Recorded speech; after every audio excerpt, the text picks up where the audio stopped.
Welcome back, Irish fans, to Breaking Down Brey's Voice podcast. Last week, I talked in depth about Notre Dame's front court, and based on my conversations last week with you guys, the audience, it was pretty clear that I thought Notre Dame's front court was not going to be able to carry them through this year, and that the backcourt would have to do that. So this week, I thought it'd be fitting to talk about the backcourt. And before I do that, I wanted to touch on Ryan Greer. Notre Dame hired him as the development and recruiting coordinator of the program, a role previously held by Scott Martin, Pat Rogers, kind of a bridge between the on-floor staff and the basketball ops office. So not a whole lot to note. Ryan Greer is someone that I think Notre Dame wants to be kind of an up-and-comer in the industry. Obviously not starting him off with an on-floor role, kind of like Scott Martin, but is a guy who's young, graduated from Northwestern last year, played there, averaged 3.9 a game, and played with Nate Laszewski in high school, so there's obviously a link there, and graduated from Northwestern's journalism school, actually, so not too much to go off of. This is his first coaching job in really any capacity, so interested to see kind of if Mike Brey and staff picked up maybe a young up-and-comer on their staff that can throw in some ideas. And I think with that role specifically, it's good to be creative. And Notre Dame staff did a really good job of that last year, according to Mike Brey, scheduling visits for non-football weekends, scheduling visits around Mike Brey's family and Mike Brey's house, and just finding creative ways to show prospects that Notre Dame likes them, Notre Dame wants them, and they're prioritizing them, and showing them good ways to see Notre Dame. And I think Notre Dame's done a really good job at that the last year.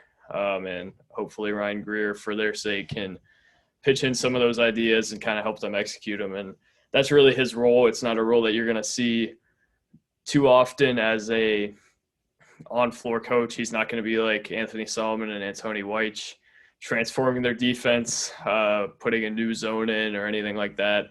It's going to be more of an off-floor role, and it's a role that he can really prove himself in, though, and end up being an on-floor coach in a few years. But now that we're kind of off the technical talk, wanted to talk about this backcourt. And you look at it and compare it to past backcourts, and three things really stand out about this one as compared to other ones.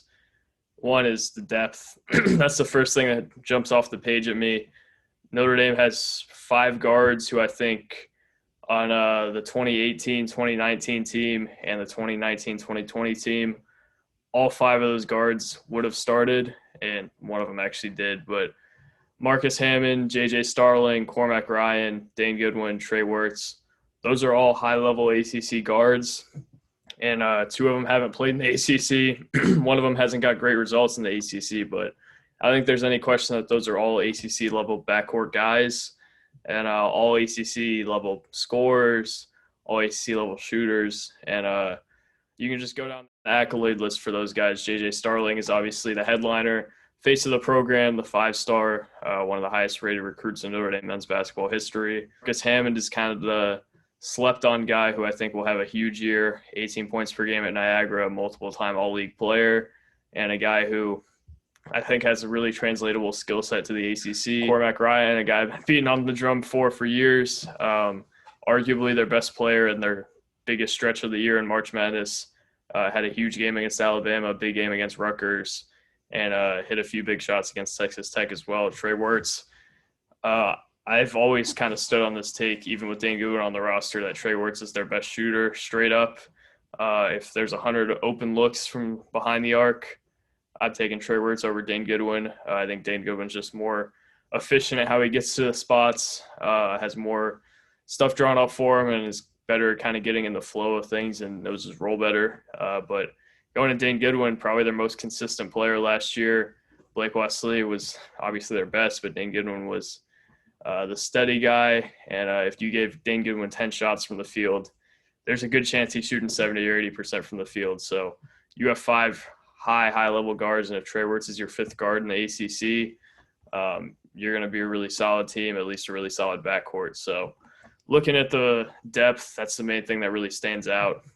And the second thing is just the experience. You look at past Mike Brey teams, and he talks about how they're old, how they know how to play together.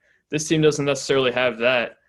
They have three, probably four-ish old guys and JJ Starling, but they all have kind of a unique amount of experience to them. Even JJ Starling, who has the least experience, has played at La Lumiere for 2 years against the best players in the country at the high school level. A lot of the guys he was facing his senior and junior years of high school are probably better players than some of the guys he's going to see in the non-conference and maybe some low-level ACC guards. So JJ Starling's ready for the low-level competition he's going to see. He's used to playing in a high-level system. He's used to having to buy in defensively. This isn't a guy who's coming from a public, say, South Bend school like Blake or JR was. This guy's coming from a national basketball powerhouse who's playing other national basketball powerhouses. And that's their least experienced player. Marcus Hammond has played a lot of games against high-level, high-major teams and has performed against those teams. Cormac Ryan, Trey Wertz, and Dayton Goodwin have all played in March Madness, have all played years and years of college basketball. So is Marcus Hammond. This will be his 5th year. So looking at this roster, it's not Mike Brey's oldest team. It's not his most experienced team, but these guys all have experience playing high-level basketball against high-level players.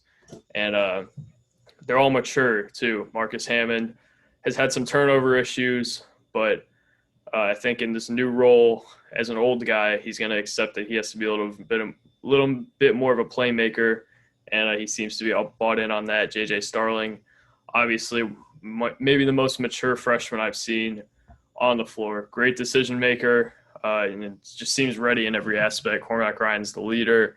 Trey Wertz knows how to play college basketball, and so does Dane Goodwin.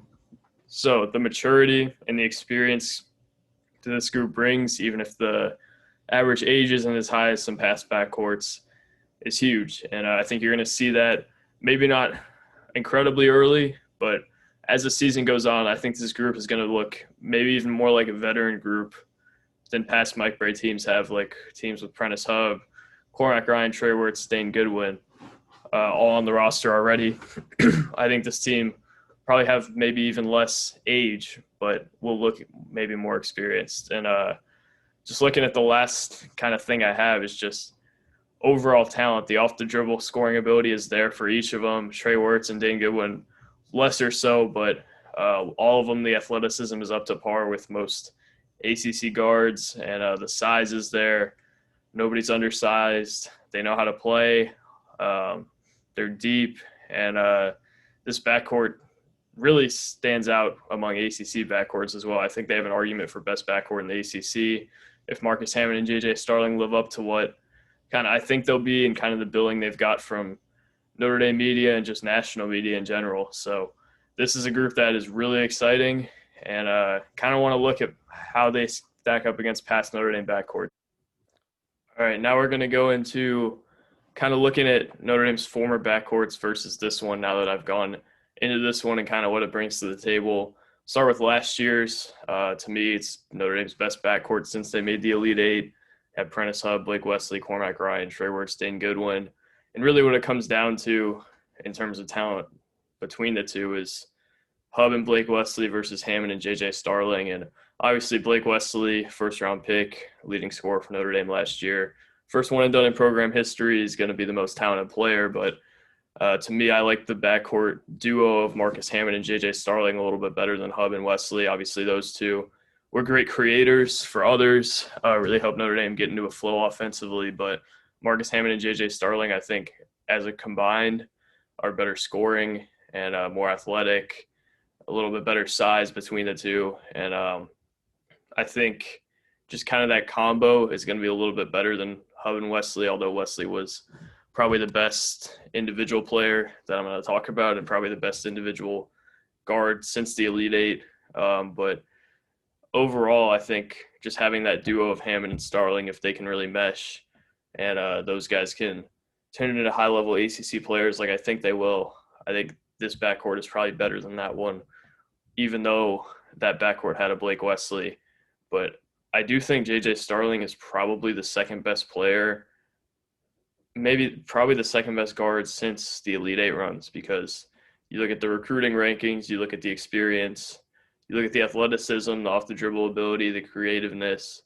There's not much to not like with J.J. Starling. And while he's not the explosive athlete Blake Wesley was, I think he's going to be a little bit more ready to play early on, and I think he's going to be a starter from day one. So a lot to be excited about with this backcourt, and I think that was the closest one.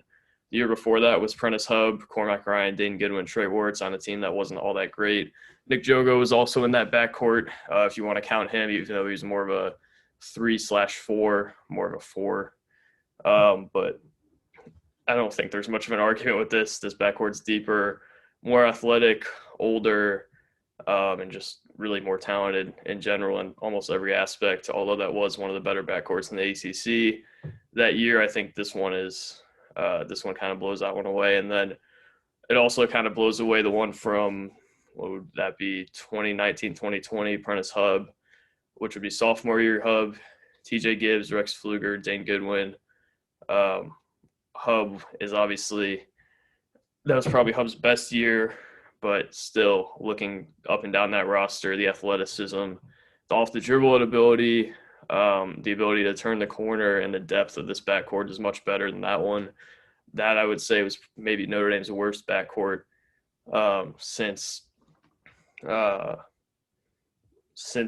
Elite Eight runs. And then the year before is also contending. It's essentially the same backcourt with an older DJ Harvey, and a younger freshman Hub and Goodwin. So not much to love there. Carmody was also a little bit in the mix for those, but obviously went down with some injuries. Carmody's still on the roster this year. I guess you could factor in the backcourt, but likely won't be a rotational piece, unfortunately for him. It seems like more of a, I wouldn't say player coach because that's a little disrespectful, but I would say a guy who's there to kind of help in whatever way they need rather than being a rotational piece. And then the year before that, want to look at Matt Farrell, TJ Gibbs, Rex Pfluger, young Rex Pfluger pre-injury, and then that would be DJ Harvey as well, even though I view DJ Harvey and Rex more of wings than straight-up guards. I do think that those two could factor into this, considering that team didn't have many guards in the rotation. But, again, just deeper, more athletic.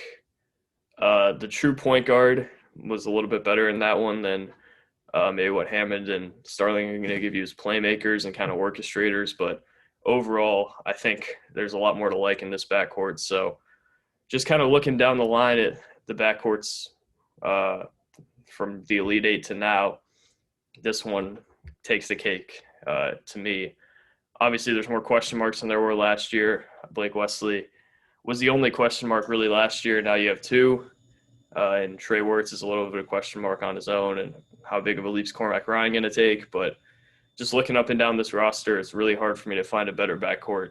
Since the Elite Eight, last year is the only one with a real argument to me. And Notre Dame fans should be really excited with this backcourt. So I wanted to touch on this one after a little bit of a negative podcast on the front court, but there's a lot to be excited about with this backcourt. Marcus Hammond, J.J. Starling, Cormac Ryan, Dane Goodwin, all starting caliber players in the ACC and all good starting caliber players in the ACC. Dane Goodwin